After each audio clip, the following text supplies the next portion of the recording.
start my speech in 3, 2, 1. Good morning, the honorable judges and all of the audience.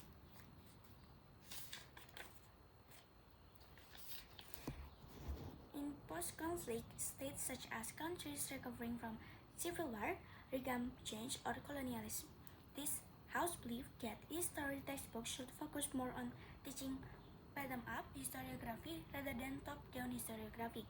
Before explaining our argument, let me first define the motion clearly. History textbooks are educational books that contain records and interpretation of important events in the past.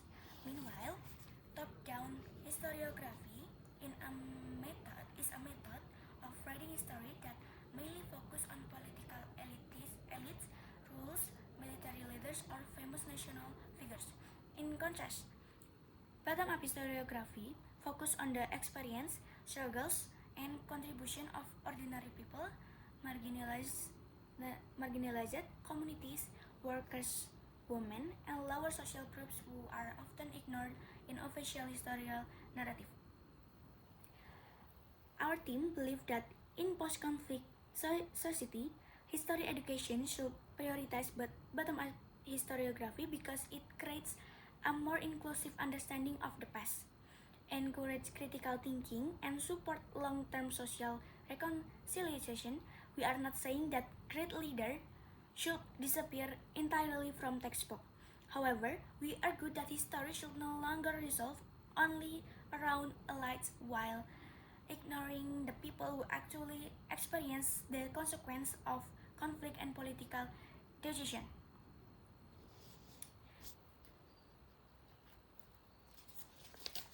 First, ignoring the role of ordinary people in history creates feeling of exclusion and social resentment.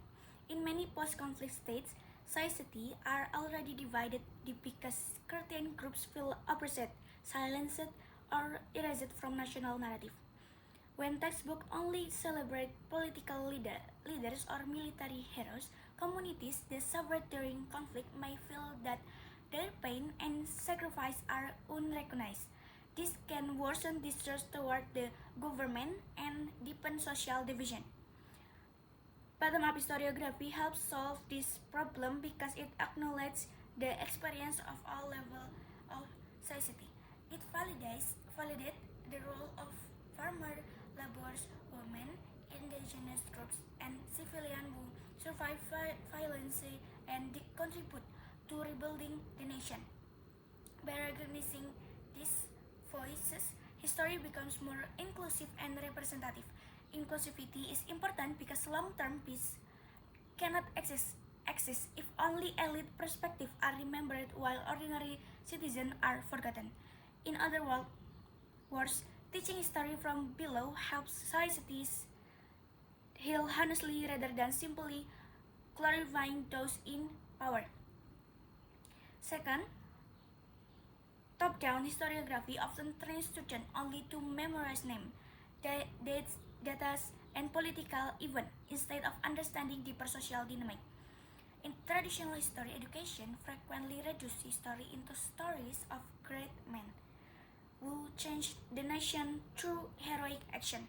As a result, students may believe that social change only comes from powerful individuals rather than collective social movement.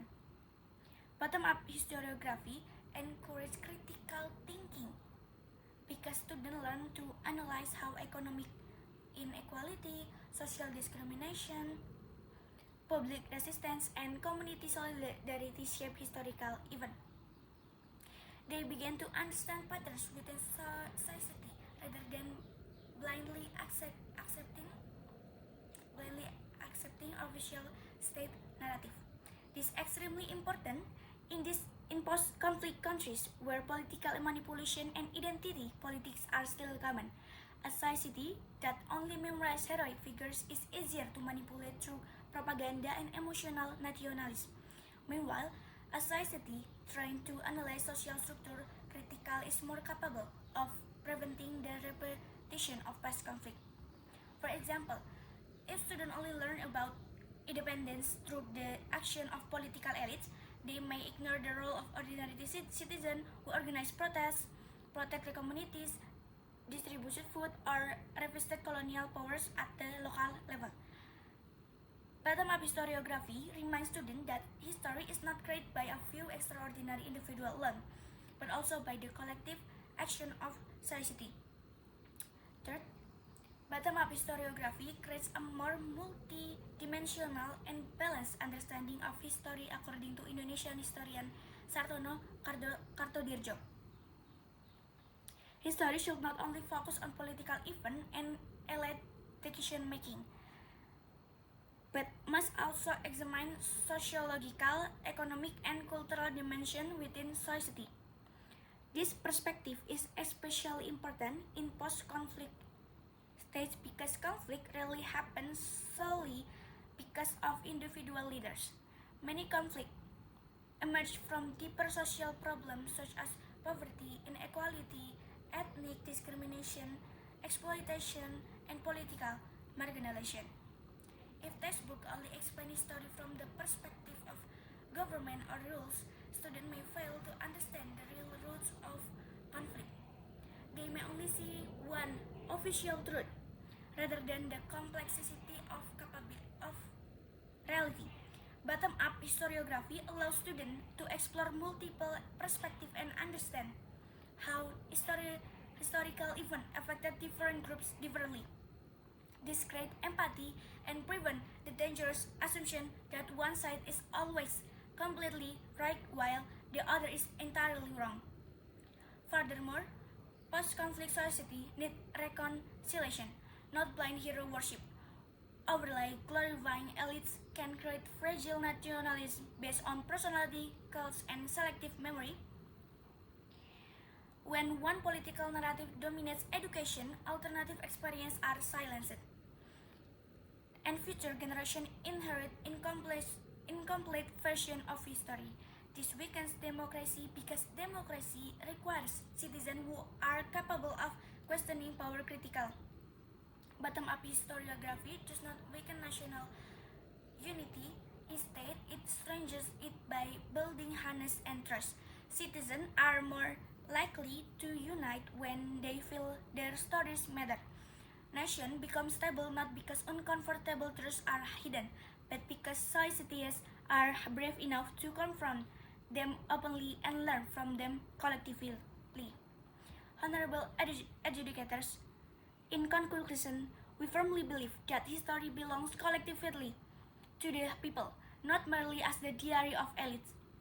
Imposing a purely top-down approach will only create fragile nationalism based on the glorification of individual and single narrative of rules that are vulnerable to bias. On the other hand, prioritizing a bottom-up approach gives moral validation to ordinary citizens, creates honest post-conflict reconciliation, and educates younger generation to think critically about real social dynamics. Erasing the role of wider society from history textbook means betraying the reality of the nation itself. Therefore, for the sake of long-term stability and healthy democracy, we strongly stand on the position that historiography must be built from the bottom up. And thank you.